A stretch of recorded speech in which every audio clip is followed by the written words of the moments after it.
welcome to Market Domination, sponsored by Tasty Trade. I'm Julie Hyman, that's Josh Lipton, live from our New York City headquarters. We are giving you the ultimate investing playbook to help tune out the noise and make the right moves for your money. And here's your headline blitz, getting you up to speed 1 hour before the closing bell rings on Wall Street.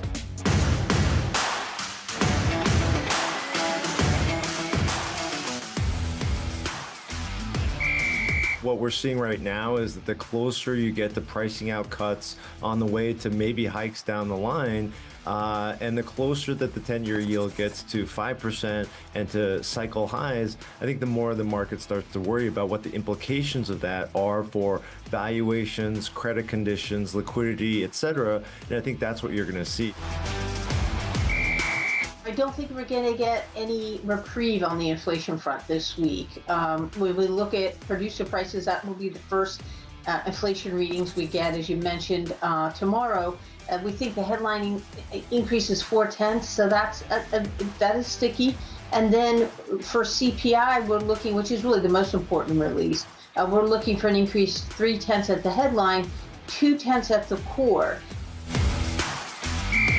If the U.S. economy is going to grow 2 to 2.5% in 2025, which it appears likely at this time, and you put on 3% inflation, that's nominal growth of over 5%. And we think that loan growth has been held back over the past 2 years due to some uncertainty on the regulatory front regarding capital levels. We think loan growth could really be the upside surprise in 2025. We got 1 hour to go until the market close, and we're taking a look at the major averages here that are mixed today, Josh. We've got the Dow trading higher by about 267 points, about 0.2%. The S&P very slightly lower. It did peak into the green very briefly, and the Nasdaq down about 0.7%. It feels like investors are sort of girding themselves for a big week of earnings, as well as that CPI data coming later this week, and sort of looking ahead is the vibe in the markets. Yeah, I totally agree, Julie. I think that nails it.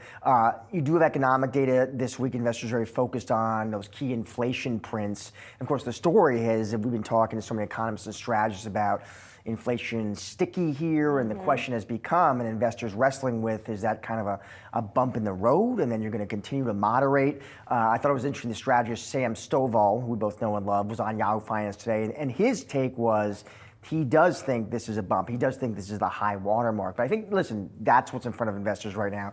It's inflation, it's yields, and yes, earnings season. Yes, and yields right now bumping up to 4.8%. So they're going to be really in focus as we get that inflation data. There is some sort of company-specific and sector-specific news that we've been watching, and I just want to mention what's been going on with the semiconductors here, because the U.S. is now rolling out introducing some new rules governing the sale of AI chips into certain countries, and they're sort of zooming in on some countries in which we are not allowed to sell chips, or U.S. companies are not. Nvidia really came out in a blog post with strong language against these new AI regulations. Those shares are down 2.5%. Broadcom earlier was trading lower a little bit throughout the day, and in pre-market right now, though, it's trading a little bit higher, but it's something to continue to watch here and also see what the new administration is going to do on all of these issues. Yeah, NVIDIA's language was notable there. And we got a chip guru to walk us through that. We're going to talk about it later. We do. All right, for more on the latest market moves, let's welcome in now Lori Calvasina, RBC Capital Markets Head of U.S. Equity Strategy. Lori, it is great to see you as always. So you're on target, Lori, for the S&P 500, 6,600, I believe, Lori. And you make a point, though, to say that target is a compass, not a GPS. What do you mean by that, Lori? So look, there's this thing, for lack of a better word, there's this idea that's developed in the financial community that strategists have crystal balls and they are going to know every single thing that is going to happen over the next year. And if they don't get it 100% right, shame on you. And we see all these articles that come out at the end of the year. I've been doing this almost 25 years. That is not how the job works. The job is very much like the person who covers one of your typical big tech stocks or one of your typical consumer discretionary stocks. Guess what? Strategists are analysts too. We model, we put numbers to paper, and then we write reports around it. And as new information comes to light, we make adjustments. It's not rocket science. And so, we've just been much more forthcoming about saying that to people out loud for the last 6 months or so, because frankly, the conversation is just starting to get a little bit silly. Now, if we want to just take it back to this year, we thought it was important because you've seen a lot of strategists refer to the idea of elevated uncertainty. And I do think that informs all forecasts this year, macro, stock pickers, economists. It is going to be an interesting year. There's going to be a lot of twists and turns. So we think you need to be intellectually honest about that. And if we put our 6,600 in context, we think that the stock market has come into the year on a pretty good path. And so that 6,600 is based on our math, based on 5 different modelings, and it's the median outcome. But, we do have some of our models that are sort of close to levels that might be more troublesome. If you look at an earnings yield gap analysis at 5% on the 10-year Treasury yield, our earnings yield gap model would flip into territory that is typically followed by a decline in the equity market over the next 12 months. Right now, even at 4.7% or so, it's still on a path that says we should be able to weather these gains. But we do think it's the intellectually honest thing to do to talk about when our models are starting to sort of hit the outer bound of constructive territory. Lori, you took me where I was going to go, which is, you talked about the twists and turns that we're going to see this year. And obviously, yields going higher is already one of those that we've already hit here. Why is 5% seemingly such a level that the equity market is focusing on for the 10-year? Is it psychological? Is it more to do with other folks who maybe are modeling similar to you? Is there something magic about 5%? I think it's all of the above, Julie. And I think you're right to ask the question why, because it is sort of just like a big, round, scary psychological number, but you do need to dig a little bit deeper. So I'm not a technician, but one of the things when I look at my charts from my technician friends that I notice is that if we were to break above 5% on the 10-year Treasury yield, we're going to be breaking above some important highs that were put in place, I believe, prior to the financial crisis. And so what does that mean? Again, I've done this more than 2 decades, but for most of my career, not all of it, but most of it, we've been in a secularly declining interest rate environment. So you just look at the charts on the 10-year Treasury yield and they're falling. Well, guess what? If we break out to this new high, it's going to sort of take us to a place where we might be able to say, look, we've been bouncing around kind of a flattish yield environment. Maybe we're in a structurally rising rate environment. That's going to flip a lot of modeling on its head. That's going to be a completely different environment than most people remember. And then I think more technical and more to the modeling, what I mean by that earnings yield gap model is when we take the 10-year Treasury yield and we look at it against the context of the earnings yield, so the inverted PE in the S&P 500, it's not just enough to go a little bit negative to have that 10-year Treasury yield exceed by just a little bit. When you go back and look over time, stocks can handle that kind of an earnings yield and a 10-year yield that are at parity or close to it. But when you really see that gap widen in a pretty significant way, it sort of hits people over the head with the idea that you just don't have a lot of value in the equity market relative to the bond market. And I think, Lori, investors are still trying to wrestle with why yields are moving higher. Because if you told me, Lori, that we're moving higher because economic data keeps surprising to the upside, like that jobs report we just got last week, then could stock market keep working even if yields hit that 5%? Yeah. Well, look, to be honest, I've had some internal debates about this with some of my colleagues on the fixed income side of the business. And, I think to folks on that side of the business, the idea of like, hey, it's a strong economy. Why is the equity market freaking out? There are borrowing costs to think about. There's also the idea of the impact on future economic growth that I think matters. And then there's also some of the innate reasons on why the 10-year Treasury yield is moving up. I'm not going to get into those here. But if you think about, sort of the math and how it works with equity market modeling, what I tell people is if you look at PE multiples, so we have this one model, it goes back to 1962, trailing average PE on the S&P 500. Guess what? We see things like inflation, Fed funds, 10-year Treasury yields over time, and in pretty much almost every single decade, they have an inverted correlation, a negative correlation, so an inverse relationship with the PE multiple of the market. So interest rates go up, PEs come down. That matters because as we look back over recent years, we've had tremendous PE expansion. And so the idea of interest rates, kind of moving up, and if we think about inflation as being part of the cause of that, right, and that moving up, you're kind of putting these two things on top of the multiple that really prevent further expansion. And so I think it's that impact on the multiple that I see most acute in the modeling. Now, I will grant my colleagues colleagues that if you look at the strong economy, that does have an impact. I don't see consistent relationships between GDP and PE multiples over time. That will end up impacting the earnings, boosting revenues, and maybe offsetting some of the negative pressure that you get on the PE. So there is a positive impact, but I do think you have to separate out the different parts of the math and how it impacts equities separately on the PE side from the earnings side. And we were just showing your forecast for PE in where you think it should be versus where the market's putting it right now, which sort of speaks to that point that you think it's a bit too high. At the same time, you know, we're talking about interest rates. We're talking about the inauguration a week from today, or at least that's what we've been talking about. But of course, we're getting into earnings season also. And so I think we have to talk a little bit more deeply about that. Broadly, forecasts are looking for earnings growth to accelerate to some extent, especially non-Mag 7 earnings growth, but earnings growth overall. How much is that going to help the market in a noisy time? You know, I think this is going to be a year that's not uniform. You're not going to necessarily just have a move up and to the right. You're not going to have a move down and to the right. I do think that we've got to get through this earnings season. And one of the things that I'm a little bit concerned about is that when I look back to last year and I look at the cadence of guidance, we had a big spike in negative guidance in calendar first quarter of last year. And so that was companies essentially going out to investors and trying to keep the bar low, to talk down expectations. That ended up being a good thing because there was remarkable stability and forecasts last year for the 2024 numbers, but you did have to pay a little bit of a price on that initially. And I do worry a little bit that we're going to go through the same thing this time around. I think we've got other things we've got to figure out. For example, margin expectations have been coming down. Companies have been complaining a lot about costs. So they're sensing this same problem with inflation that you're seeing in some of the overall economic data. They're seeing it down on kind of boots on the ground level. The dollar is also another big headwind. We typically see big downward revisions in earnings forecast when we get big appreciation in the dollar. And then there's the whole question of the vibes. You know, we went back to last year, right? And if you look in the last half of the year, companies, or I guess maybe kind of the more middle quarters, but companies were like, look, there's all this freezing up of business activity because of the election.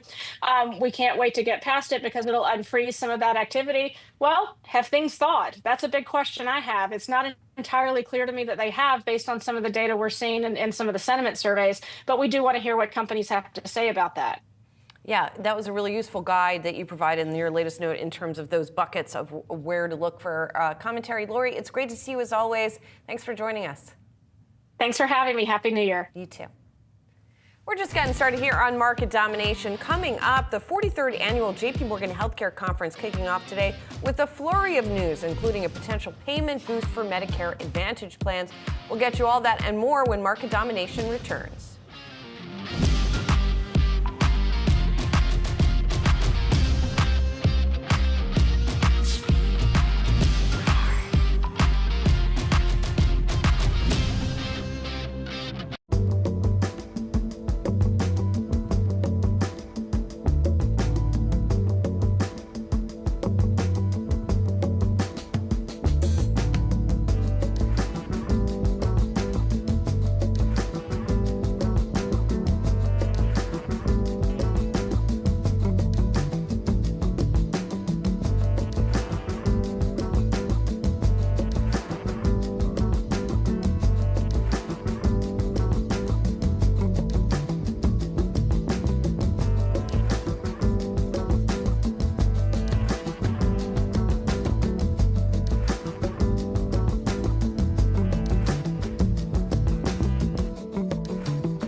Shares of quantum computing stocks like D-Wave Quantum, quantum computing, Rigetti Computing, they fell sharply today. Mark Zuckerberg, the latest, talking about quantum computing. He cautioned that uses for computers with these capabilities remain years away. While appearing on the Joe Rogan podcast, the Meta platform CEO said, quote, "I'm not really an expert on quantum computing, but my understanding is that it's still quite a ways off from being a very useful paradigm." Remember, of course, this comes after Nvidia CEO Jensen Huang suggested that the computers are likely useful to provide useful use cases in 15 to 30 years. He said 20 years were most likely for it. So, this is not necessarily a shock for those who follow the quantum computing world, but for these stocks that had run up and up and up and up, and one could argue we're maybe getting a little frothy, some of these comments have been a reason for investors to sell off. And by the way, we're going to be talking more about quantum computing. You can tune in to the Yahoo Finance podcast opening bid Wednesday morning at 8:30 a.m. Brian Sozzi is going to speak with the CEO of Rigetti Computing, Subodh Kulkarni, to discuss the future of quantum computing and whether it is indeed as far away as some of this discussion is going. Now time for some of today's trending tickers sponsored by Tasty Trade. You can scan the QR code below to check out the best and worst performing stocks of the session on Yahoo Finance's trending tickers page. First up, a look at health insurance stocks as a government proposal may potentially lead to a payment increase for Medicare Advantage plans in 2026. Here to discuss is Yahoo Finance's Anjali Kamlani. Anj. That's right, you guys. I mean, Medicare Advantage has been a really volatile area for some major players, United Healthcare, CVS, and Humana among those. We've seen that CMS has taken aim at what has been deemed a little bit of government overspending. If you take a look at the spend that Medicare has per patient, it tends to be a little bit more in the Medicare Advantage space as private insurers do a little bit more and offer a little bit more in their plan. So that has been a point of contention, and they have been squeezed for the last few years, but it looks like CMS is opening that up. There have also been changes in the star plans, or star ratings rather, and so there could be a change in who we see as the lead the market in the coming year and what this does to then disrupt what we saw then. So that's one thing to keep an eye on for the coming year is how this market plays out. Another big thing to keep an eye on right now is the JP Morgan Healthcare Conference going on in San Francisco. And I don't know if it's just me, but it feels like this year is particularly busy in terms of news that's coming out of it. We've had some deals announced. We've had some chatter around what's coming next and some of the big themes we've been watching. What's stood out to you? Yeah, it's a little bit more active than last year, so a lot of players are really excited about that. Investors, of course, really excited about that. Take a look at some of the biggest ones. Right now, the biggest ranked at the top is Johnson & Johnson coming out with intracellular buyout for $14.6 billion. Eli Lilly, meanwhile, doing an interesting deal where it is taking the Scorpion brand and then taking a specific pipeline for cancer research, biotech and those products, and then leaving the non-cancer or other specific assets aside to spin off into a separate company. GSK, meanwhile, going after GI cancer IDRX, so for $1.15 billion. So those are some of the bigger ones we've seen. We've also seen certain product agreements and milestone payments that have come down the pike, as well as a lot on AI. AWS partnering with General Catalyst. We've also seen Nvidia come out with some product and collaboration ideas. So it's an interesting one because of that AI aspect also, I think. It's a new element to this year than in the past. Yeah, there's a lot of discussion around that. Appreciate it. Thank you. Well, with deal-making talks taking center stage at that JP Morgan Healthcare Conference this week, we're diving into signals from the industry that are sitting top of mind for investors. Tema ETF's founder and CEO, Maurice Potts, joins us now to discuss. Maurice, so as we look at all of these deal announcements in particular, I saw some chatter coming out of the conference trying to decipher, okay, is this the beginning of a big wave? Or was this just sort of isolated to a few deal announcements at the conference? Yeah, thanks for having me on the show. Well, it's still a bit too early to tell, but the JP Morgan Healthcare Conference is the marquee healthcare conference every year. And therefore, it's not surprising that on day one, we've already seen 3 or 4 blockbuster M&A transactions come out. I would be expecting more to come out tomorrow and Wednesday. 2024 was, again, a pretty muted year for healthcare M&A. overall a muted year for the healthcare sector, and a number of big companies did not do many big acquisitions. So we think there will be a material pickup this year. The JP Morgan Healthcare Conference is usually the start of deal-making activity in the biotech calendar, and therefore we're not surprised to see some of the deals we've seen come out today from Eli Lilly, Johnson & Johnson, GSK. And when you say, Maurice, you expect to see a pickup, where would you expect to see that pickup? Where would you expect to see that activity? Which verticals, which sectors? Yeah, so clearly the oncology sector is still an area where there's a lot of interest, there's a lot of activity. The neuroscience sector is an area where we see a lot of activity. J&J are active there today. And then we expect there will also be some M&A happening in the metabolic space, the obesity, cardiometabolic, cardiovascular space. And there could also be more esoteric the M&A deals we see, for example, in rare diseases, or maybe even in the gene therapy space. But we think the biggest markets will remain the oncology market, the neurological market, and ultimately the cardiovascular and metabolic market. Of course, one difference perhaps this year from the last couple of years is that the GLP-1 cycle is at a very different place than it was. And while there were some sideline comments, perhaps in an interview about Eli Lilly talking about when an oral medication might be available, it doesn't seem like there's as much activity on that front. Is that fair to say, or what should investors be paying attention to there? Well, in that market today, there's still only 2 approved drugs in the U.S., and we expect that there may only be 1 more approved at some point this year, if at all.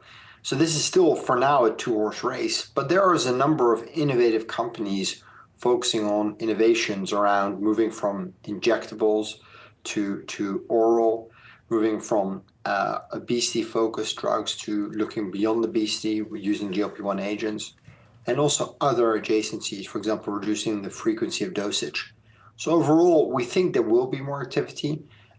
We were somewhat surprised that Merck actually bought a company it did in China in December. Merck was considered to be one of the leading potential acquirers in the US for a GLP company. And we expect there will be more activity, but frankly, I think there's also realization that valuations for some of the potential acquisition targets were quite stretched. And that's also seen the valuations for some of these companies really be re-rated over the last 6 to 8 weeks. So yes, there will be more activity. We believe that will happen at more reasonable valuations. And short term, there's really no change to the market structure, which right now means a duopoly between Eli Lilly and Novo Nordisk. I'm curious, Maurice, as someone who's so steeped in the sector, how much discussion is there that you hear of Trump's pick to lead HHS RFK Jr. and whether, if he was confirmed, what that could mean for the healthcare sector going forward? So I think RFK's appointment has so far led to quite a lot of questions and uncertainty in the sector, and the dust hasn't settled yet. What we are actually more focused on is the FDA commissioner. And the choice of FDA commissioner we think is encouraging, and we think will hopefully lead to sensible, predictable policymaking in the healthcare space. But admittedly, until the inauguration has happened, but also until policymaking is clearer under the Trump administration, we don't think the dust will settle yet. And while it's encouraging to see the revival of M&A this week, we also note that the overall sector is at a cyclically or historically discounted valuation. I think 2024, the healthcare share of the S&P ended at a 20-year low, which underscores how troubled or how challenged the sector has been in the past 12 to 18 months. But despite those short-term headwinds, we are very optimistic about the long-term tailwinds. And we still see this is in a sector with immense innovation, a growing need, and also a growing range of diseases that need to find solutions to improve patient lives. Maurice, good to see you and to have you on the show. Thank you for joining us. Thanks so much. Coming up, big name retailers posting some early holiday results that left investors unimpressed and shares sinking. We'll get you the latest in market domination returns.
Receipts are trickling in on how consumers spent their dollars during the holiday season. Five Below joining Macy's and Abercrombie and Fitch and disappointing investors on their early holiday results and, more pertinently, their forecasts. Anthony Chicumba, Loop Capital Markets Managing Director, joining us now with a closer look. Anthony, it's great to see you.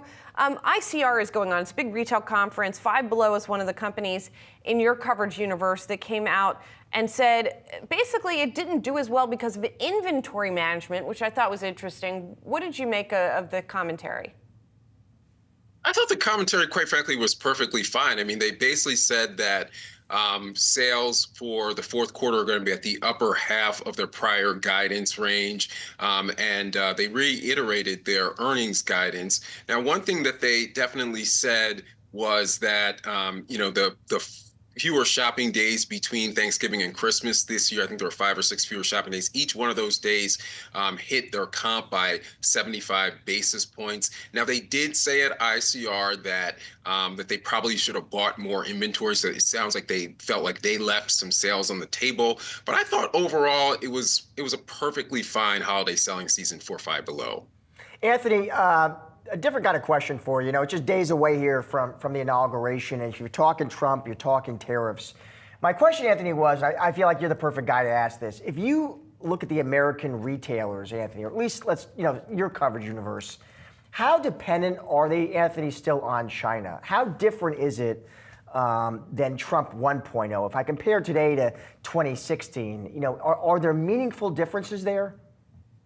Yeah, that's a great question. I would say across the board, any retailer who is sourcing goods from China is sourcing fewer goods or a small percentage of their goods from China than they were back in 2016. In other words, this is not their first rodeo. This is their second rodeo, to be specific. And so they have definitely moved sourcing out of China. In some cases, they moved it to Vietnam or India or Indonesia, or maybe even near sourced it to or near shored it to Mexico.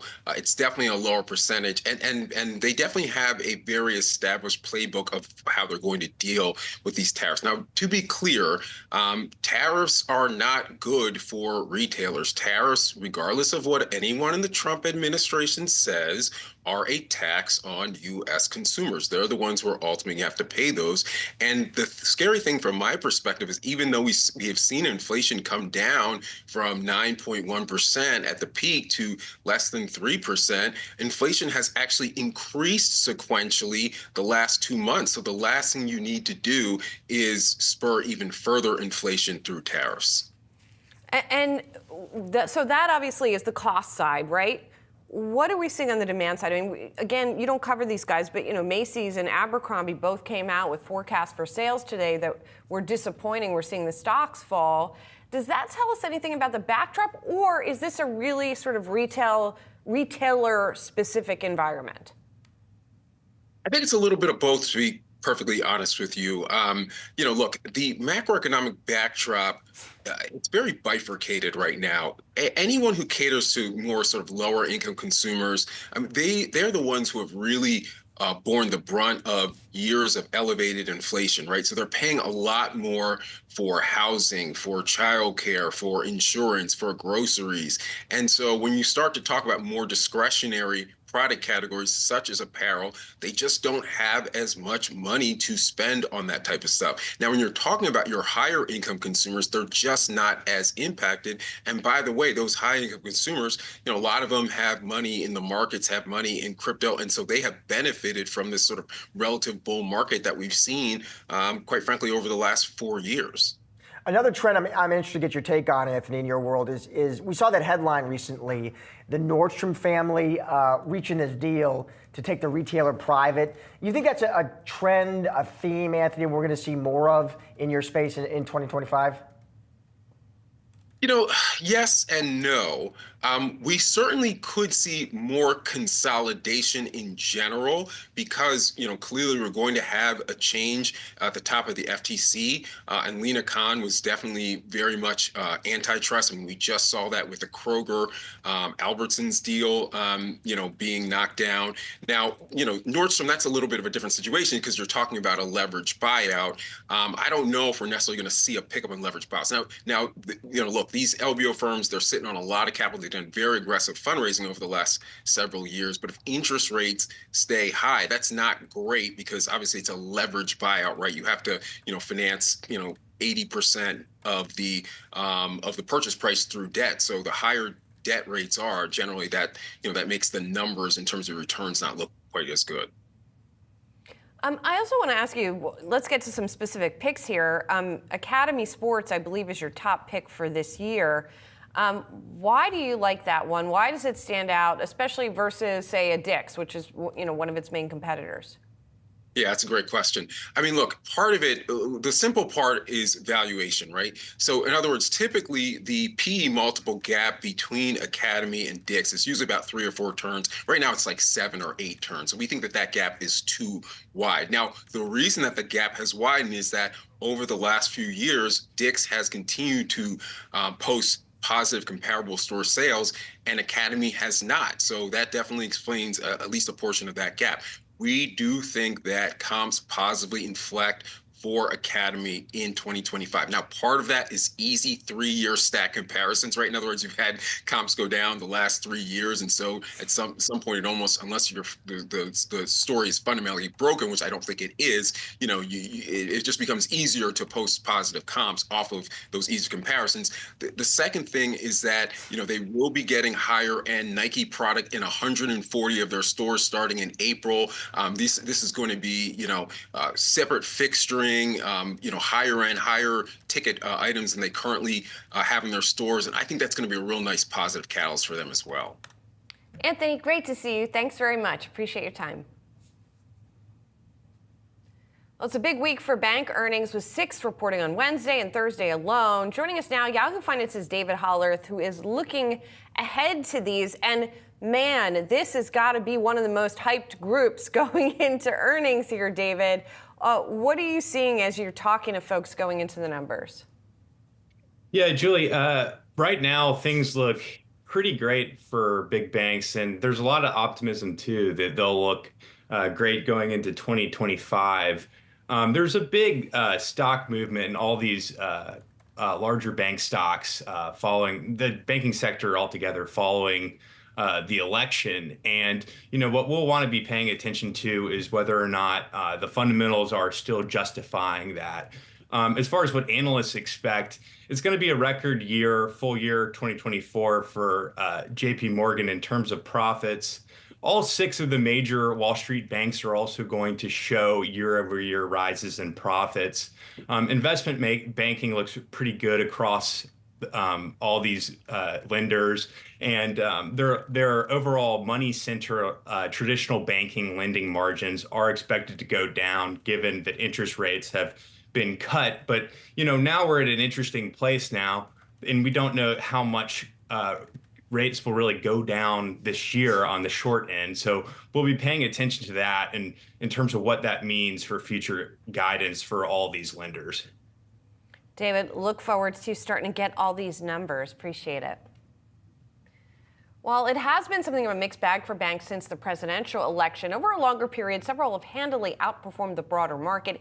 Here to tell us what to expect from earnings this week, Saul Martinez, HSBC head of U.S. Financials Research. Saul, as we were just talking about, since the election, the conversation has been a lot about, deregulation, about the rates effect as well on the banks. What do you think is really going to come out of this earnings season? What message are you looking for? Yeah, no, thanks for having me. I think the results themselves will be fine. It's really about what the outlook and what the narrative will be going forward. I think there's a lot of optimism about this being really the first time since the global financial crisis that we've had that we're going to have positive real rates across the curve for a sustained time period.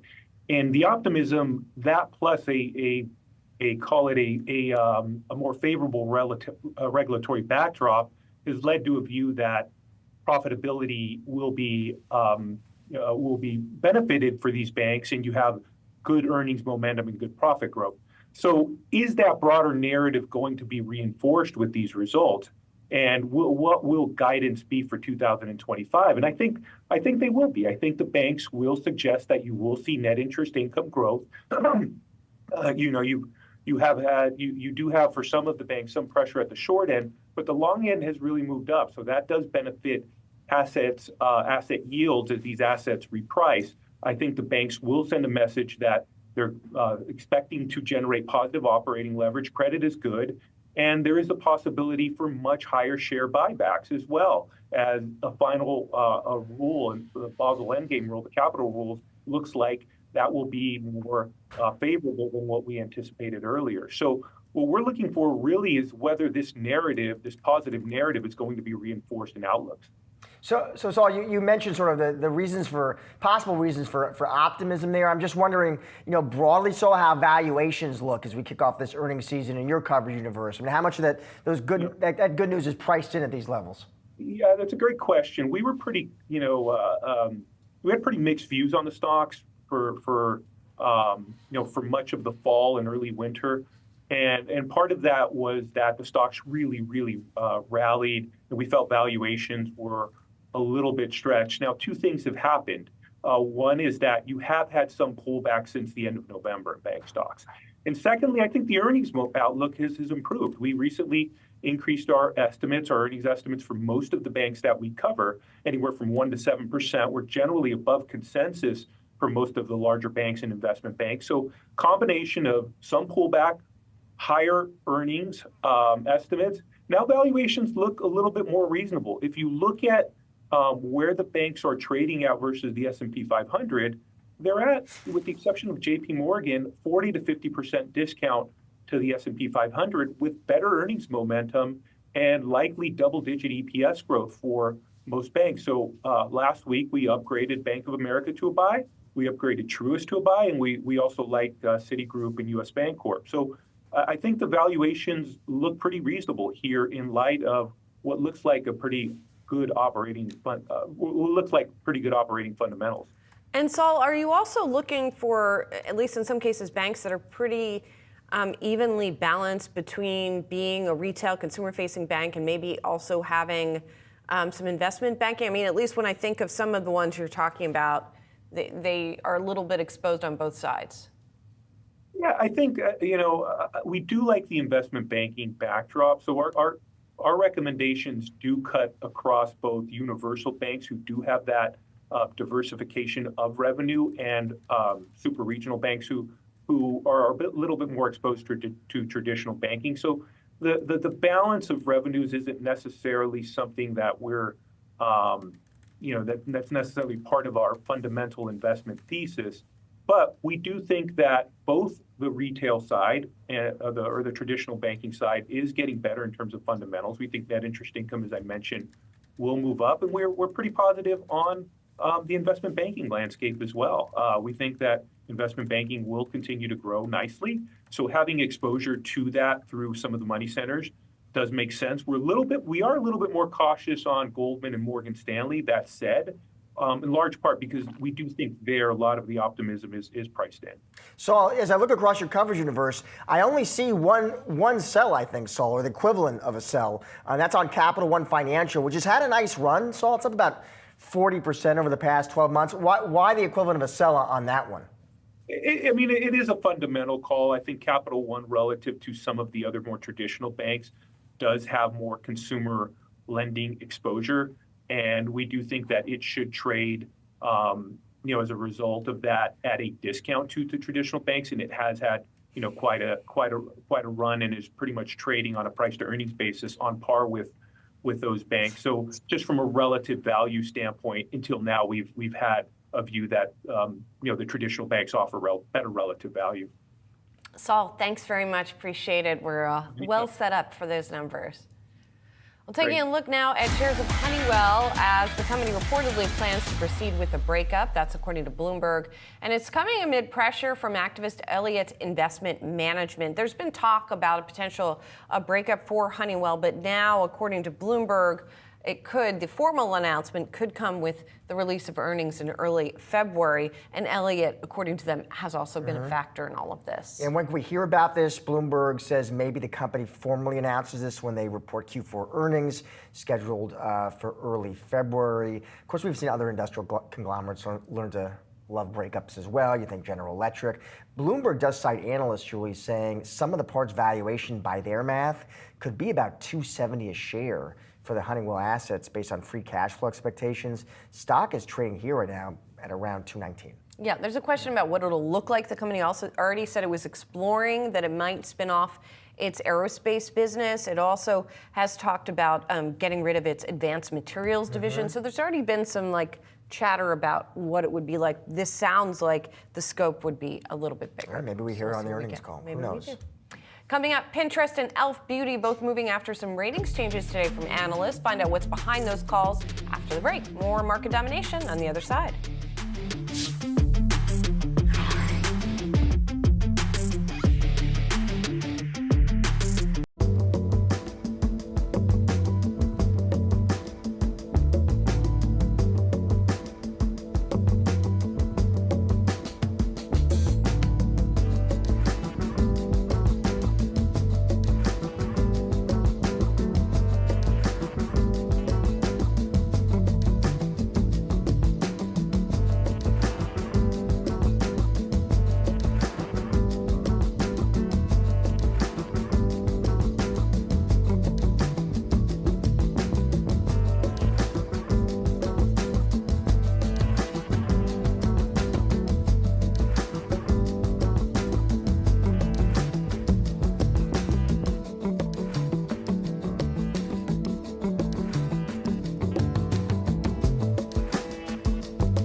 Let's get to some calls of the day now. Morgan Stanley upgrading e.l.f. Beauty. They go from equal weight to overweight. They are believers, Julie. They say opportune entry point for investors. They highlight its attractive growth outlook.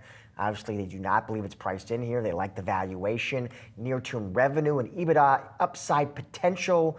They are telling their clients in the second half of 25, so they move to the buy. Yeah, I mean, investors who have held on for this thing want some relief because the shares are down 20% over the past year. You just saw the price target there of 153, so looking for some rebound there after Alpha's been pretty beat up. And it's interesting because Alpha's sort of positioned itself more on the value end of the beauty chain. And so you would think it would be doing a little bit better in this environment than it has been. So we'll see if that does improve as we go throughout this year. Yeah, target goes to, looks like 153. What are the catalysts? They talked really about easier comps, it looks like, on the horizon as a positive catalyst that could drive upside even versus or above consensus forecasts. And also looking at another mover, Jefferies downgrading Pinterest from buy to hold. The note citing slower growth prospects for the internet company. As we look at that note, they talk about that they've just been waiting for the company to improve and it's not been happening, and that the pace of margin expansion, according to the note, will slow following the last 2 years of their cost optimization efforts. Yeah, so the price of margin expansive likely to slow, as you pointed out. The stock is trading at its lowest multiple, actually, since 2022. But lower valuation is justified, they think, could provide some downside support. Looks like they set their target at 32 here, Julie. Yeah. All right, moving on. Internet stocks capturing investors' attention, including Warren Buffett. But looking to the year ahead, our next guest highlights one attractive play with strengthening growth drivers. Yigal Arounian, Citi analyst, joins us now. Yigal, always good to see you. So let's talk about this name. You're following CES and the announcements there, Yigal, and you say, you know what? We came away from CES, you told your clients, incrementally positive on the trade desk. Now that name has already, what a run, Yigal. It's up about, 85% in the past 12 months. But talk us through, what did you hear at CES that made you even more positive on this name?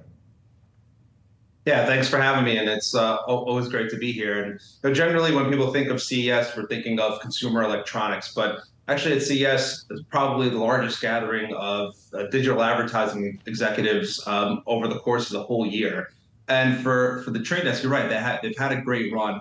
They've been in a position of real strength within digital advertising. They've been gaining share regularly, year in and year out, outgrowing the industry.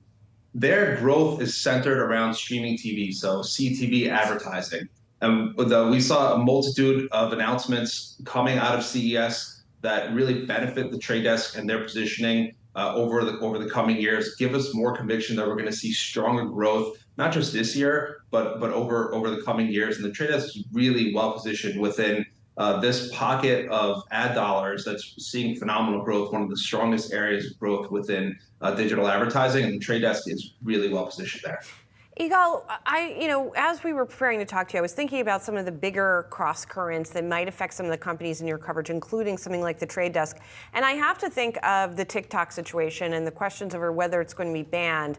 Does that potentially open up advertising opportunities for brands if they take, if they take some of their traffic elsewhere? I don't know if there are any sort of knock-on effects that you're thinking about. Yeah, I think there's always going to be knock-on effects. Certainly with the amount of time that people spent on TikTok every day, it was the most amount of time spent per user on social media. There's only a finite amount of time people could spend on media, whether that's social media, TikTok, or Meta on Instagram, or whether they're watching regular TV, right? And we know certainly over the past number of years, the amount of time has shifted from linear television to streaming, but also to short form video online, YouTube, Reels on Instagram and TikTok. So how people spend their time, those eyeballs are valuable. That's what advertisers are chasing. It doesn't mean that people are going to go from TikTok back to watching TV. In all likelihood, they'll go to other forms of short form content, and those are going to be the ones that benefit the most if TikTok is banned. Let me get your take on another trend, which was that mega AI trend. Obviously, investors very enthusiastic, very interested. As a financial analyst, Yigal, I'm just curious how you see that that trend in technology evolving over 2025? And are there names, companies in your coverage universe, Yigal, that you think are perhaps better positioned than others to leverage and benefit from it? Yeah, though that's the big question for 2025. It depends where you're looking. So certainly in certain pockets, the hyperscalers or the chip makers, where there's a lot of dollars being spent in development and investment, where we've seen plenty of that. Part of the question that we get from investors now is what is the ultimate payoff on that, right? So who's going to be generating revenue off of generative AI in the coming years? We need to see some proof that we're going to get results on those investments. Within my coverage, probably the area that we've seen the best end market implementation of Gen AI is around the website builders. So that's Wix and GoDaddy. They've done a phenomenal job adding generative AI into their products, making it easier for customers to build websites, to run their businesses through their websites, helping things like product descriptions, image generation, business management tools. They've done a phenomenal job. You're starting to see better conversion and growth being driven by Gen AI, and they're going to start to monetize those products more directly this year. So within my coverage set, that's been certainly the best end market implementation that we've seen so far. And Yigal, I'm curious too how sort of the AI-ification of search is affecting those businesses, and then VeriSign, which you cover as well. Because as you know, when you go to do a Google search now, you have the summary up top. And I know there were a lot of concerns about the click-through rate from those types of summaries. If I get the summary, I don't need to go to the website. But are the likes of Wix and GoDaddy and VeriSign, is that showing up in their business at all? We're not seeing it there. You are seeing some question marks around the point you're making on digital publishers. That's where the impacts potentially been. That's where investors are more concerned. So rather than going out to the publisher that is the source of the content in the generative AI search response, if you're going to click through to that or not. If users are not going to click through, that's a potential issue. You're going to see lower traffic. You're going to see lower ad revenue. But then you're also going to see the digital publishers push back on the generative AI search companies.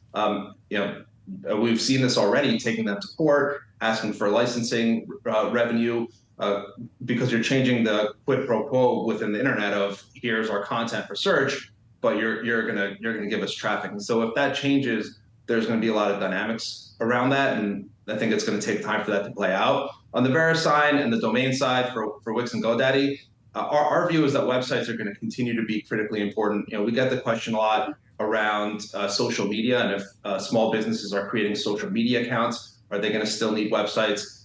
We think emphatically yes. Small business owners, any business really wants to own their customer. They want to own that final destination. So having that presence online is going to be as important as ever. Yigal, always good to see you and have you on the show. Thank you for joining us. Thanks for having me.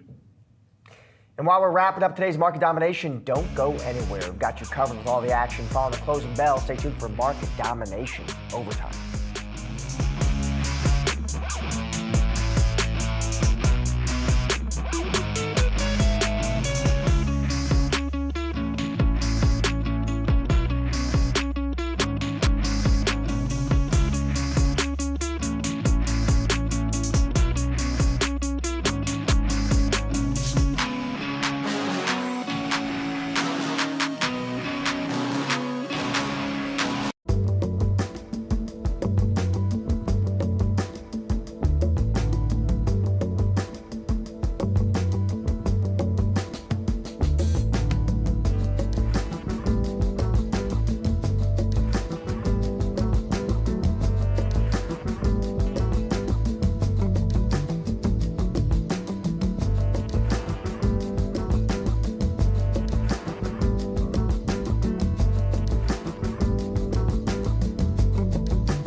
is the closing bell on Wall Street, and now it is market domination overtime, sponsored by Tasty Trade. Jared Blickery going to be along in a moment to help get us up to speed on the action from today's trade. Let's start with where the major averages ended the session here. If you look at the intraday move, the Dow was the one that was in the green for the whole session, and it finished higher at the highs, up about 0.9%, 358 points here for the Dow. The S&P 500 up as well, but in this case, it was lower for most of the session before leg higher to end the day, up by 0.2%. The Nasdaq, though, even though it did have that leg up, didn't quite make it there, down about 0.4%. A lot of cross currents today. We talked about some of the retail names under pressure with some pre-announcement. We talked about some of the semiconductor names under pressure with new AI chip regulations coming out of the Biden administration before it leaves office. So that's sort of affecting things, as well as looking ahead to some of those bank earnings and inflation data this week. So a lot going on, Jared. What are you watching? Yes, I like how the major indices, I think even the Russell 2000, just kind of trended up most of the day. Russell 2000 also did not make it quite into the green, but constructive that the close was greater than the open. I am also looking at the VIX, and that trended down, which is the right direction for risk assets. It ended the day under 20, which is just kind of one of those big psychological levels. We can take a look at the ICE of a move index, and we'll get a 3-month chart for that. That has been trending higher, but not too concerning. But what is concerning, the 10-year T-note yield is now up 8 days straight. So is the 30-year. And these are levels that we have not seen at least a year. The U.S. dollar index also higher. That is at a 2-year high. And the reaction function from this in risk assets doesn't always happen right away. But that wrecking ball that does eventually hit the markets usually, and we are now in upper levels for what we would expect to have an adverse reaction in stocks. So you're not going to see it every day, but it creates concern for the coming weeks and maybe months. Here is the sector action behind me. Materials led the way. Energy is also a leader here. Energy, the best performing sector of the year, and I believe that's up 4 straight days, which is the opposite of tech, which is down 4 days, and utilities, which is down 5 straight days. So if you remember back to 2022, I believe it was, energy was the big leader there. It was switching places with tech every day. That's something that I've been seeing rear its head again in this 2025 environment where we're anticipating Trump 2.0. So just think about that for a second. As we go to the leaders, we're seeing small oil in the lead. Also, regional banks did well. Home builders, biotech, each getting about more than 1%. To the downside, IPO is not faring too well. ARK Innovation, so the unprofitable tech trade, not doing too well. Bitcoin down more than 1%. Solar down more than 1%. So kind of a mixed day here. As we take a look at the Nasdaq 100, that is a really mixed day. Everything to the left there, those big names, those are in the red. As you go to the right, you get a lot more green. So the message I'm getting from the market is big did not do well today, while small depends on what you look at. Some of the smaller names did, some of the smaller names didn't. And I think we'll close here on crypto. Just take another look at Bitcoin. Did it crack 90,000? It's back up to 93,000. So you blink and we got a different price. I'll send it back to you, Josh. Thank you, Jared. Investors rotating out of big tech today. The Dow, the only winner on Wall Street. The 10-year Treasury yield hitting a fresh 14-month high, inching closer toward 5%. Our next guest says, against the current backdrop, it's time to take a closer look at value stocks.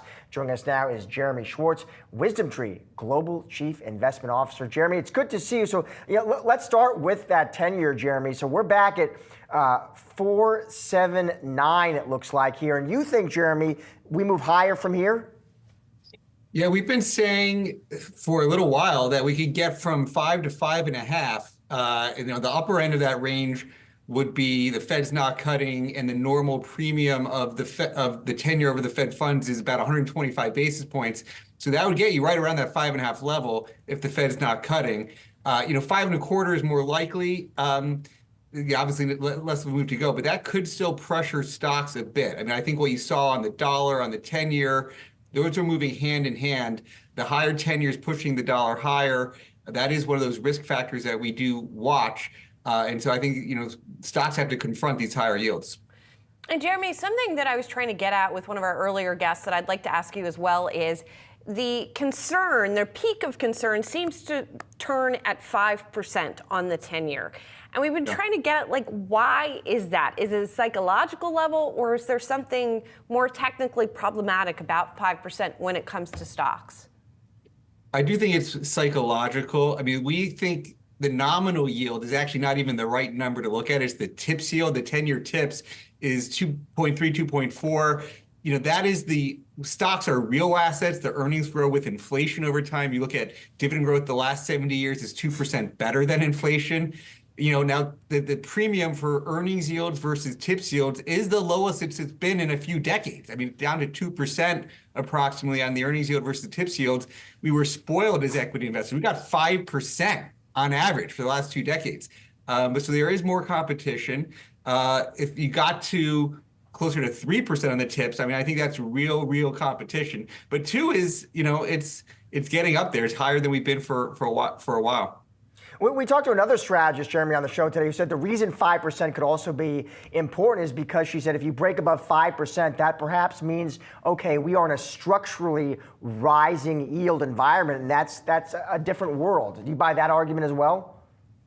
Well, it's a sign of a healthy economy. I mean, you're not getting to these yields with recession fears. You know, that's good for earnings. It's good for the general broadening of the participation in the market. So we talk about this rotation away just from tech. But so it's a healthy economy, but it's just more competition for stocks. That discount rate, you got to apply a higher discount rate. And so that brings down multiples. It should bring down multiples when you get a higher discount rate. Jeremy, we are getting into earnings season. But we're getting into earnings season at the same time that the Trump administration is coming in. Of course, Inauguration Day is a week from today, and there's been a lot of focus on policy. So if we're looking at sort of the competition for investors' attention between what might be a flurry of policy announcements and earnings, what do you think? How do those scales tip?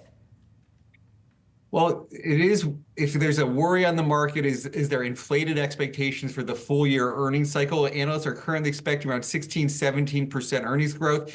In the last 2 years, when we've had a very good, healthy market, you didn't even get 10%. It was 8 to 9% earnings growth for each of the last 2 years. So are we going to get close to double that earnings growth this year? That is the risk. And so you have higher multiples, high inflated expectations, and then you got to see, can the new administration deliver policies that are productive for that earnings environment? That's going to be what all the eyes are focused on, is can we live up to the hype? Jeremy, your favorite value fund idea here is the WTV. How come? Well, it's instead of a 23 times earnings you get for the S&P 500, we're talking about a 13 PE. So 10 points lower, you know, basically an 8% earnings yield, double the earnings yield. These companies are buying back about 5% of their shares outstanding today. So you get almost a 7% dividend buyback yield. To me, if you're thinking about worries about the market, it's that you get these inflated expectations. I don't think there's a lot baked into that 13 PE. It's much easier to beat. And so I think, you know, for this healthy economy, higher rates, that's all supported for this strategy. Jeremy, always great to see you. Thank you for joining us. Thanks, Josh. Thanks, Julie.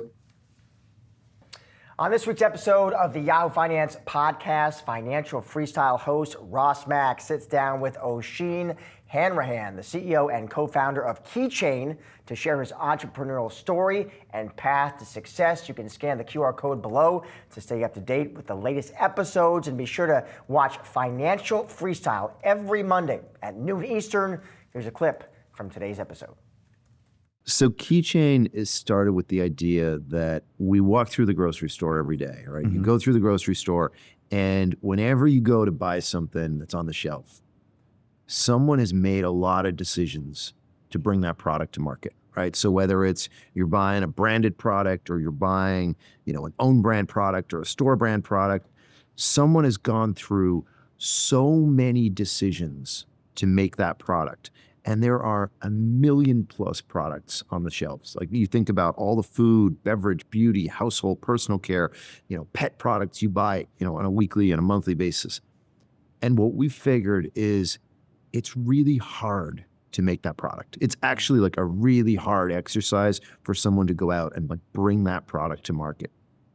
And I don't know if you've noticed, but a lot of the product that you might buy in the store, it could be healthier. could be a lot healthier. Like you think about the perimeter of the store and you got all your healthy, fresh fruit and vegetables and produce and proteins. But the middle of the store, you got a lot of product that could be a lot healthier. And what we've realized is that one of the reasons why some of the product is not as healthy as it could be is it's really hard to bring product to market. So what we're doing at Keychain is we're building a platform that can make it easier for brands and retailers to launch the very best product they possibly can. So we're solving the problem of how do you find a great manufacturer to work with? How do you find someone who has great packaging, responsible packaging? How do you find someone who's got great ingredients? How do you pull all the pieces of making product together so that when you launch a product and you think about the timeline to go from, hey, I have this idea to launch a healthier protein bar or a healthier drink, to the product actually rolling off the shelf or rolling off the production line onto the shelf, how do you shrink that time so that people will innovate faster, so that people who have this idea, because look, I'm sure you're fortunate to meet a lot of incredible people, and I'm sure some of them come to you like, hey, I have an idea to launch a product. And what we want to do is we want to take that spark of innovation, and we want to make it so easy to bring product to market so that innovation happens faster. And our belief is if we do that, if we make it easier for the big grocery brands to launch products, if we make it easier for every person who thinks about like, hey, I really want to make a healthier product or a better product, if we make it easier for the bigger guys to launch products, that the product quality on our shelves will go up and the health of our society will actually increase because we'll have healthier food, healthier drinks, healthier beverages, healthier, beauty products. And I think we've seen some of that happen already. So we launched Keychain about 9 months ago. And in the first 9 months, we've had like pretty, we've been fortunate. We have pretty remarkable traction. So we've over 20,000 brands and retailers engaged with the product. In October, which I think is the last month we've released data for, we've had over $500 million worth of projects posted on Keychain. So over $500 million worth of projects posted on Keychain. We've indexed well over 1 million products. And we're starting to see those trends of people coming to the platform because they want to launch better product. A new year for markets and leaders that power them is upon us. And that means the biggest names in business are about to descend once more to the ski town of Davos, Switzerland. That's where the World Economic Forum will be holding its annual meeting starting January 20th, which coincides with the inauguration of Donald Trump as president. The biggest names in corporate America will lay out their visions and expectations for the new year on everything from navigating the Trump 2.0 economy to markets and AI. The theme of this year's event is collaboration for the intelligent age. And Yahoo Finance will be there on the ground as always, bringing you actionable interviews with top leaders from across industries. Will serve as your trusted guide to one of the most influential market-moving conferences of the year. So be sure to save January 20th on your calendar and tune into Yahoo Finance all week on our Streaming Now section on our homepage, our app, YouTube, DirecTV, and all major streaming platforms. We'll also be taping special episodes of My Opening Bid podcast, which you can find on all major podcast platforms.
Nvidia stock fell as much as 3% on Monday after the Biden administration released an updated export rule aimed at controlling the flow of chips to quote-unquote adversaries like China.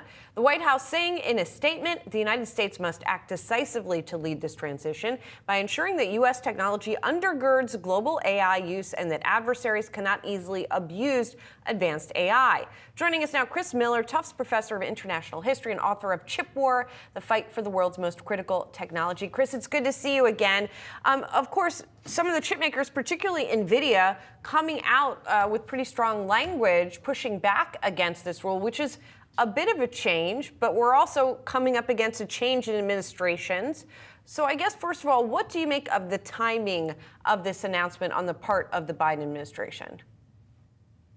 Well, I think the reality was the administration had been working on this rule for many months, really a couple of years, and it took a long time to actually hammer out all of the details. And so that's why it's coming so late in the administration. But you're right that it does create the question of whether the new administration will seek to change it or to roll it back in some way. And I think all eyes are on the Trump administration to see what their approach will be on this issue. What do you think, Chris, your best guess as to what that approach will look like? How could it compare and contrast between Trump and Biden when it comes to these export rules?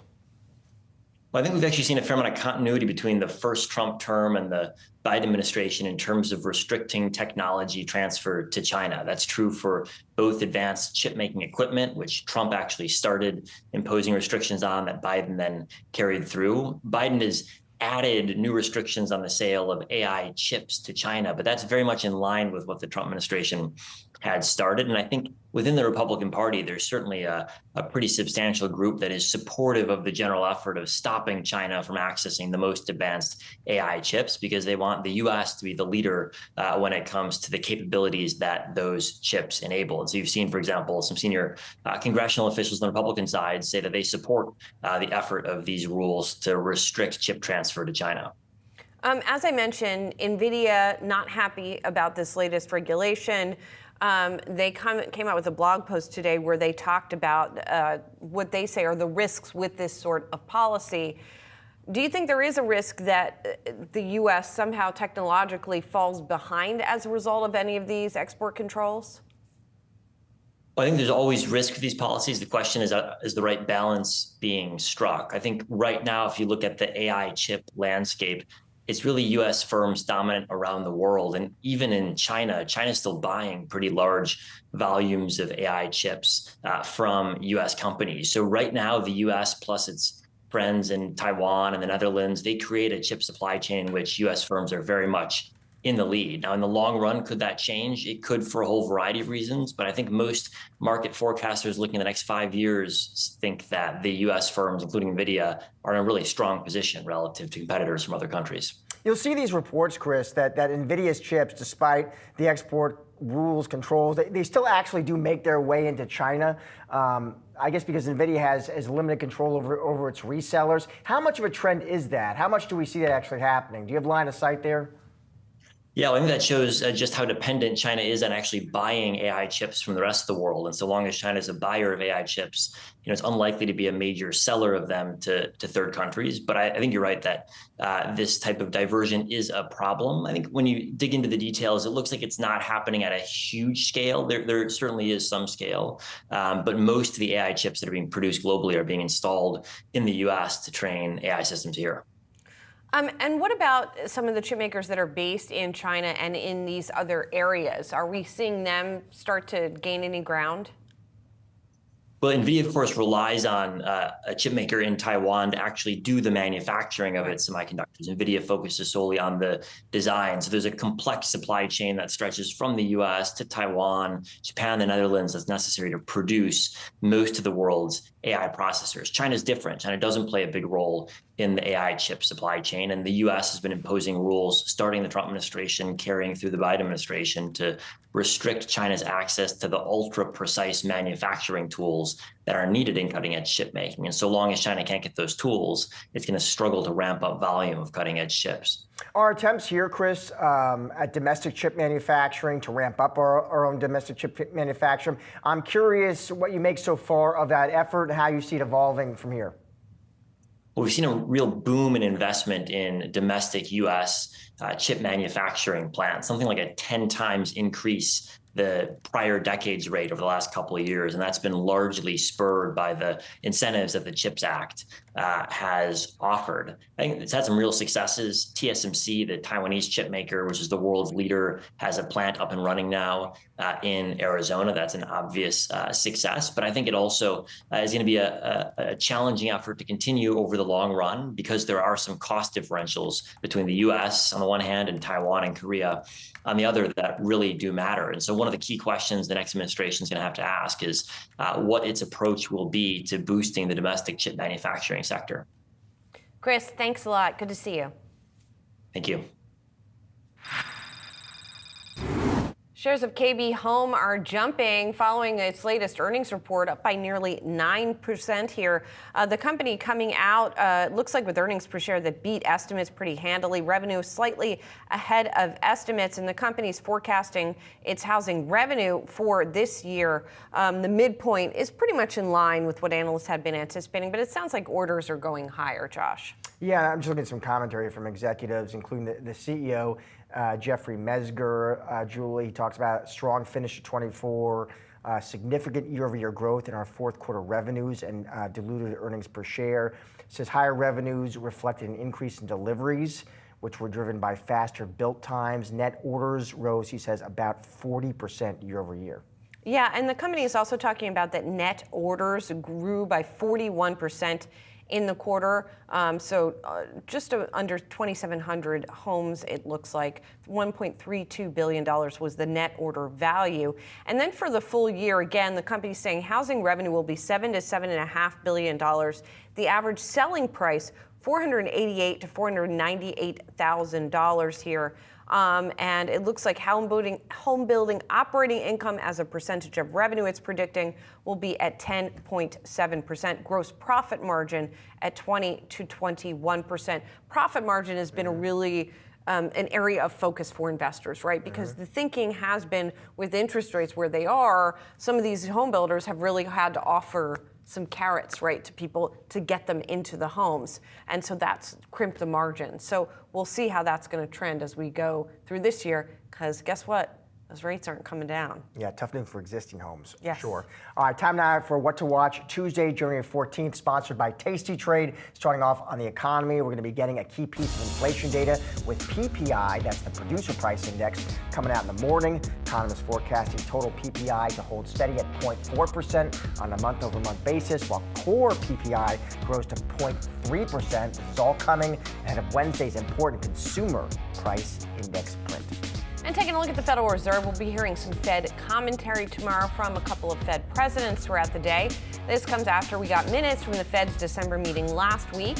Fed officials signal that they're expecting a slower pace of rate cuts in 2025. And finally, the monthly Small Business Optimism Index is coming out in the morning. The December number expected to tick up slightly to 102, giving us more insight into the state of small businesses as companies continue to navigate a world of higher for longer interest rates in 2025.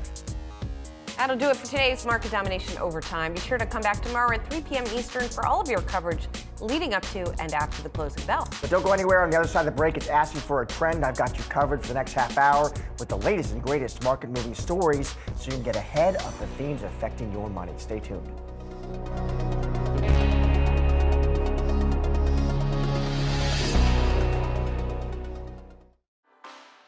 A new year for markets and leaders that power them is upon us, and that means the biggest names in business are about to descend once more to the ski town of Davos, Switzerland. That's where the World Economic Forum will be holding its annual meeting starting January 20th, which coincides with the inauguration of Donald Trump as president. The biggest names in corporate America will lay out their visions and expectations for the new year on everything from navigating the Trump 2.0 economy to markets and AI. The theme of this year's event is collaboration for the intelligent age, and Yahoo Finance will be there on the ground as always, bringing you actionable interviews with top leaders from across industries. Will serve as your trusted guide to one of the most influential market-moving conferences of the year. So be sure to save January 20th on your calendar and tune into Yahoo Finance all week on our Streaming Now section on our homepage, our app, YouTube, DirecTV, and all major streaming platforms. We'll also be taping special episodes of My Opening Bid podcast, which you can find on all major podcast platforms.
Hello and welcome to Asking for a Trend. I'm Josh Lipton, and for the next half hour, we're going to be breaking down the trends of today that'll move stocks tomorrow. There's a lot to keep track of, so we're focusing on what you need to know to get ahead of the curve. Here's some of the trends we're going to be diving into. It was a mixed day for markets, with the Dow finishing up nearly 360 points. Nvidia slumped, dragging the Nasdaq down 73 points, with the index closing off its lows of the day. We're going to dive into the rest of today's market trends straight ahead.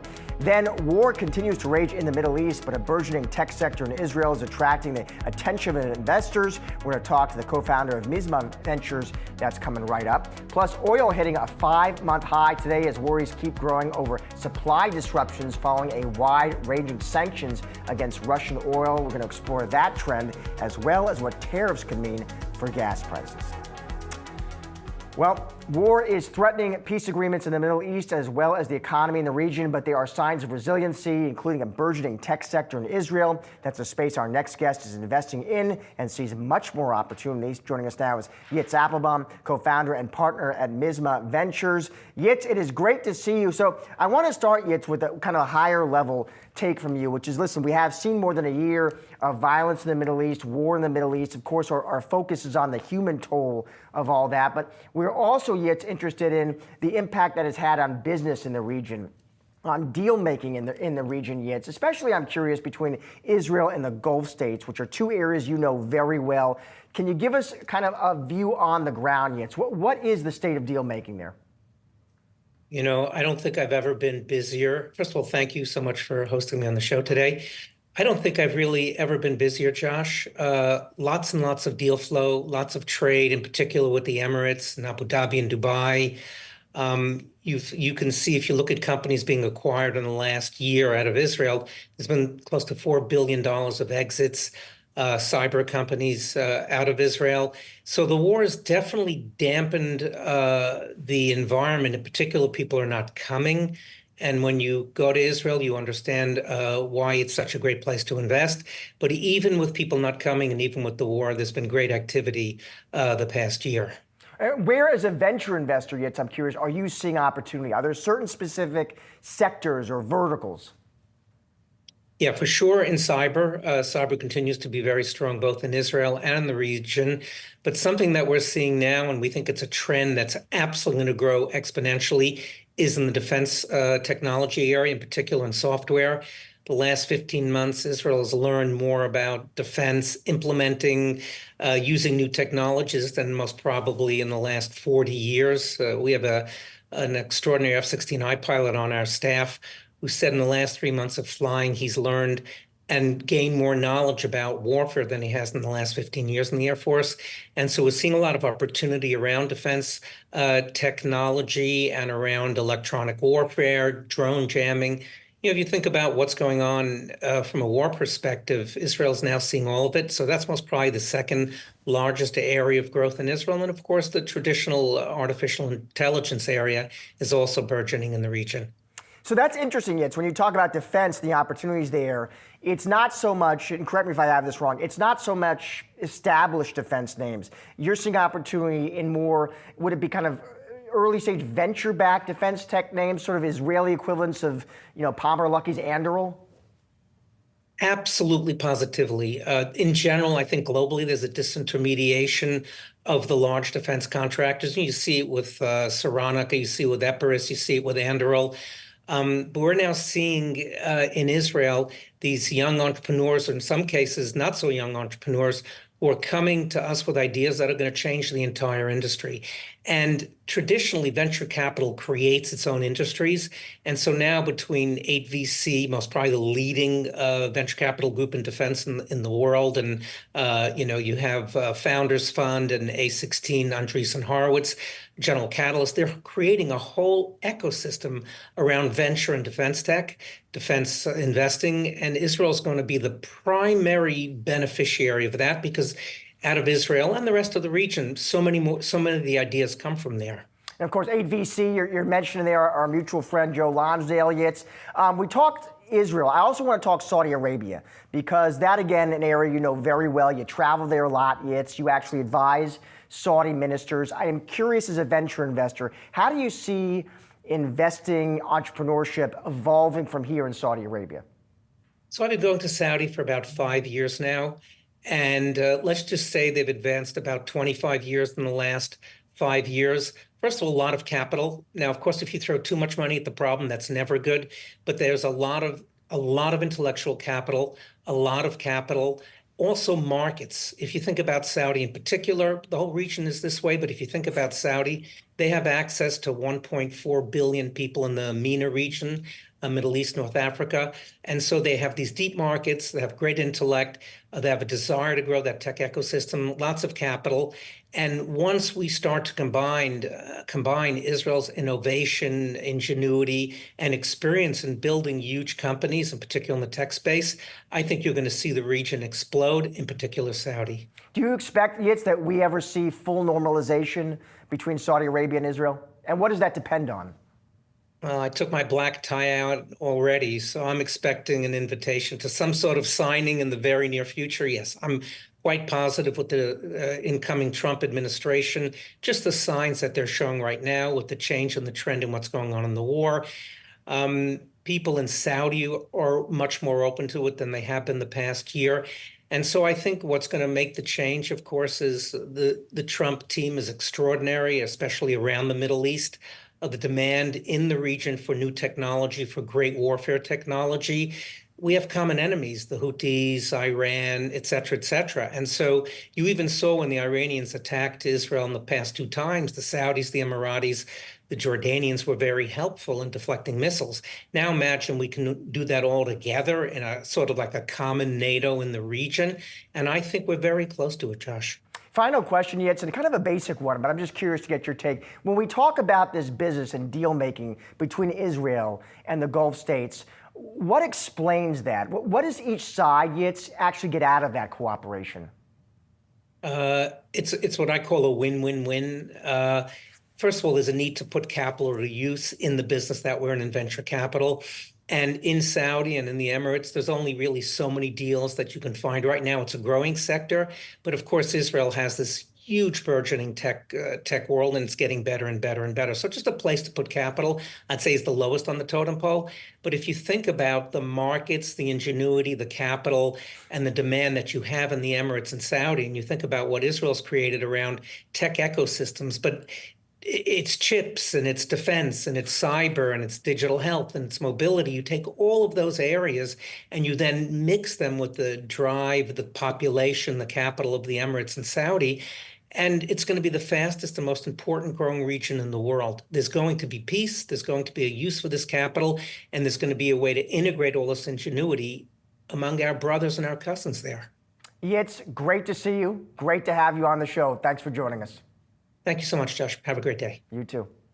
U.S. stocks closed mixed with big tech names sliding. Yahoo Finance's Jared Blickery joining us now with the trading day takeaways. Jared. Thank you, Josh. We got to start with King Apple, which is wilting just a little bit. The technical picture turning south, but not as bad as it was this morning. Could be in the midst of a recovery, and I will tell you why. First, let's check out this 3-month chart here I have of Apple. I'm going to put the 50-day moving average on, and so this is just the prior, this blue line here is the prior 50 days. As you can see, we closed below here yesterday, that would be Friday, and then today we closed below that one. So 2 closes below the 50. And I would mention too, I'm going to show you let me actually put a 6-month chart here. You can see this level down here, 230, which we bounced off of today, that's right in the middle of this range. I don't know why 230 was important, but we have this nice hammer candle. I'm going to bring this down to a let me actually put a 2-month chart there, and you can see this candle right here is called a hammer. Sometimes those put in bottom. So we could see Apple on the increase here. I would mention too that Apple is the worst off of the Mag 7. It's lost $242 billion in market cap this year. I was going to ask you, that's the iPhone maker. Yeah. What else when you look at the Mag 7, what else are you seeing? Let's take a look here. This is our Nasdaq 100, which has the Mag 7 in it. I'm going to go to a year-to-date look. You can see Alphabet, Meta, the only ones in the green here. Apple, the worst off, down 6.4% this year, off about 9.5% from its high. So we've seen some other technically bearish action here, or just slightly negative action. And I'll show you a 3-month chart of Nvidia with some candlesticks. Here is that record high that we had. It touched, what is that, about 150 and change there, and just sold off massively after that last report. Now it has found some support down here where it has found support below. So Nvidia kind of in a trading range, and it is down about, what, 8-10% as well. So those are two of the big ones I'm watching. I want to see Apple and Nvidia kind of behave better more technically. All right, Blick report number 2. All right, this is great. We have stocks and crypto. They are sinking, and I'm looking specifically at a head and shoulders pattern in both the S&P 500 and Bitcoin. I had a nice riddle to set this up, but something is changing today in the technical. So I'm going to go back to the S&P 500 here and show you exactly what I'm looking at. A head and shoulders top is like much like you would expect. You have a right shoulder, you have a head in the middle, and then you have a left shoulder. So you can see this on this 6-month chart here. And I'll put some lines up in a second, but no, that is not it. We want to draw the shoulder, the left shoulder here, here's the head, and then here's the right shoulder, and we have now breached the neckline. And so when you breach the neckline, that's what you want to pay attention to. We did that on Friday, and then today we dipped again, but we rallied from the open, and in fact, we were almost back up to that neckline. So what this tells me is we might be in the middle of a false breakdown. And sometimes when you see a market dip below for only a day or two, sometimes 3, and then pop back above, that is a false breakdown. That only generates more momentum to the upside because now you have these shorts in here. If it goes higher, they have to cover. And that's what you get that short covering rally for. So this is the S&P 500. And what I'm saying is similar in Bitcoin. The very same pattern has kind of emerged in Bitcoin. Not exactly the same, but very similar. And here we see the left shoulder, here we see a head, here we see a right shoulder, and we dip down below. However, I'm going to drill this down to a 2-month chart so you can see this a little bit better. This candle here, we dipped all the way to 89,000, and then we rallied off of that. That only happened today. This is like a 4,000 or 5,000 point move in Bitcoin. This is very constructive. What this tells me, and Bitcoin is famous for its false breakdowns, what this tells me is this might be setting up for a false breakdown as well.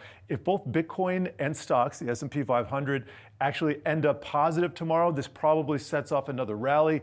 If they sell off tomorrow, this is more evidence that we have a little bit more bearishness in the mix here. So you mentioned crypto, you mentioned the SPX. Any other notable risk breakdowns we should be aware of, Jared? I was looking at gold as well. Gold and silver both had pretty negative days. You can see gold had been in an uptrend, and that big red candle is from today. Silver futures as well. So this kind of takes the air out of any risk-on argument.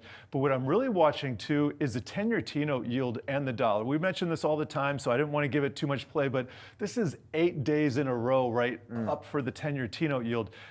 4.8%, that is above a 4.75% level that a lot of investors thought was important. We've been talking about the 5% level. It's not there just yet, but that is a very dangerous situation that we need to keep in mind. All right, final Blick report. All right, final Blick report, and we are going to talk about energy here because guess what? Crude oil, amid all this bearishness that we've been talking about, crude oil has been surging, and in fact, energy had a very productive day. So let's go to our heat maps and see what's going on in crude. Let's actually just go down here to crude first, and I'll plot the day's price action. We have rallied to $78. We were below 70 at 68 or so late last year, and now you can see since the election, I'm not sure this goes back to the election, let me do a 3-month chart. You can see there was a lot of anticipation with Trump kind of just coming into office. We got a little pop, then a sell-off here, and then it's just bouncing around, but now it has taken off. Why do I mention Trump? Because in the Trump 1.0, from late 2016 to early 2017, energy and crude oil crude oil is trading sideways, energy declined. And so a lot of people thought Trump coming into office is going to be good for traditional oil. That was not the case. I think that we just have to wait and see if this trend stays in place, it keeps developing. But look at these 2 bars here. These are very significant advances for crude oil.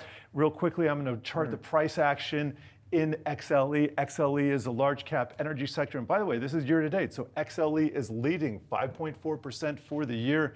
And if we put a 1-year chart on, we can see this has bounced from a lower level. It had taken out these lows that we had from the months prior. So that might have been a little bit of a false breakdown to the downside that has been reversed up. So basically energy kind of in a holding pattern here, but I do want to follow it. I want to see if it's able to come back up to that 96 level. And crude working even with that strong greenback. you've Yes. talked to us so much about. Yes, it is. Yeah. And I'm afraid we got to leave it there, but I think we covered a lot for you. We sure did. Thank you, All right. Jared. As always, my friend.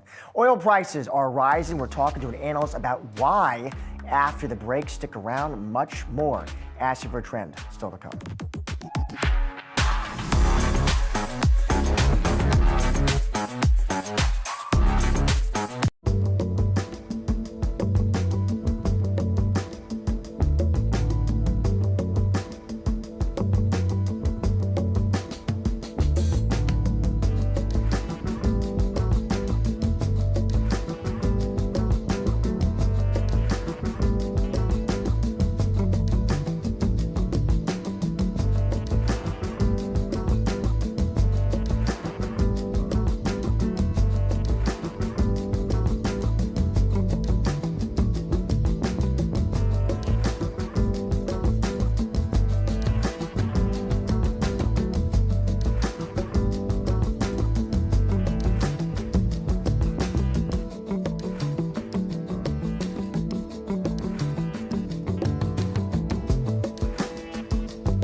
Oil extending gains and hitting a 5-month high today. Worries growing over supply disruptions following a wide-ranging sanctions against Russian oil. For more, we are bringing in Patrick DeHaan, head of petroleum analysis at Gas Buddy. Patrick, it's good to see you. So let's start right there, Patrick. Oil hitting this 5-month high. What explains that, Patrick? What's driving that?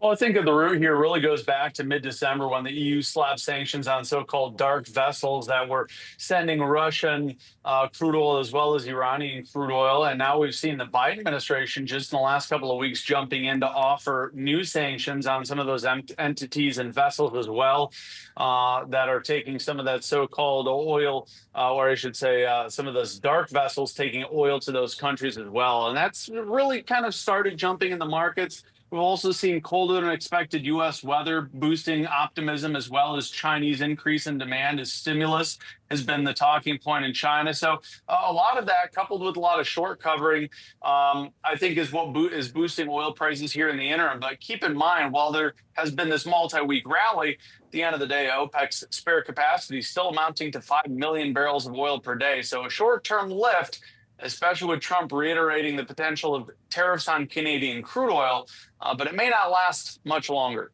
And so, bottom line, Patrick, I'm looking at Brent, almost near 81 here, near the intermediate term. What are you seeing? Put a number on it for us, range.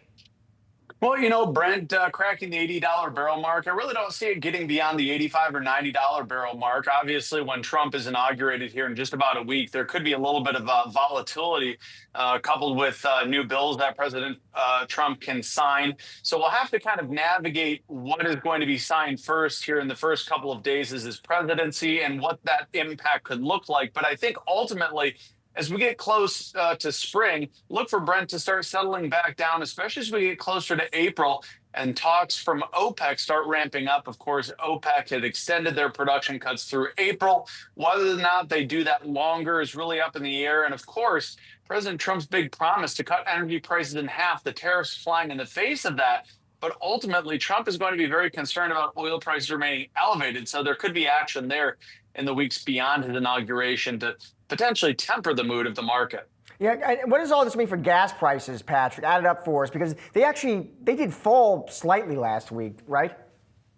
Yeah, certainly a little bit of an exception given the big jump in oil last week of nearly $4 a barrel. We saw a small drop of about $0.015 in the national average. Now, it's not abnormal to see gasoline prices falling this time of year. As reported last week, the EIA showed a big 6 million barrel jump in gasoline inventories. Motorists post-holidays just don't have as many places to go.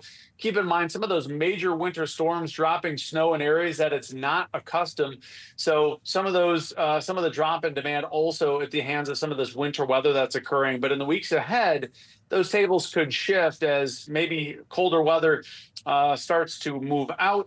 We do start to see refinery maintenance beginning in February and March, as well as the transition to summer gasoline. So while gasoline price is still relatively low, hovering just north of that $3 a gallon mark, I do think that higher oil prices and the seasonality that we expect to start in the next 4 to 6 weeks will likely turn the tide when it comes to gas prices. You did mention earlier, Patrick, tariffs, Canada. Walk me through how you see that potentially playing out. Well, certainly it could be a very troublesome sign for those, especially in the Midwest, where U.S. refineries are set up primarily to refine that Canadian crude oil. The epicenter of price increases, if those tariffs do take effect, could be the Great Lakes, where refineries are reliant on that Western Canadian select crude oil for inputs at their refineries. Slapping on the 25% tariff, theoretically, that could mean an oil price for Canadian blends that is closer to $80 a barrel, as you see on your screen there. And that certainly would not be very good news for refineries in the Great Lakes that predominantly take those 4 million barrels of oil Canada sends us every day. Canada also in a bit of a bind as the Trans Mountain Pipeline doesn't carry a whole lot, just a little bit under 1 million barrels a day, but it certainly could impact refiners in the Great Lakes, and that could mean higher gas prices temporarily for motorists in the Great Lakes. Patrick, great to see you. Always appreciate your time and your insight. Thanks for having me. Coming up, we're looking at the trajectory of earnings growth in our chart of the day. More asking for a trend right on the other side.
Now for our chart of the day, we're taking a closer look at earnings growth and estimates for 2025. Yahoo Finance's Julie Hyman joins me now with a closer look. Julie. You know, we've been talking all day about looking ahead to earnings season. We're starting to get into it. The banks are going to kick it off. What are we expecting? Well, here's a look at what we're expecting, and it's sort of a re-acceleration of earnings growth for the S&P 500, according to FactSet. So we're looking at here, this is the first quarter of the year, and then sort of up from there. So this is a 12% gain that analysts are predicting, and then for the full year, rising to a 15% gain, which again would be sort of a re-acceleration here. On the Magnificent Seven, still expected to account for a decent chunk of that, but the rest are expected to see an increase here. We talked to Jeremy Schwartz, who's Chief Investment Officer over at Wisdom Tree earlier, about sort of how he's thinking about the earnings season and what the setup looks like.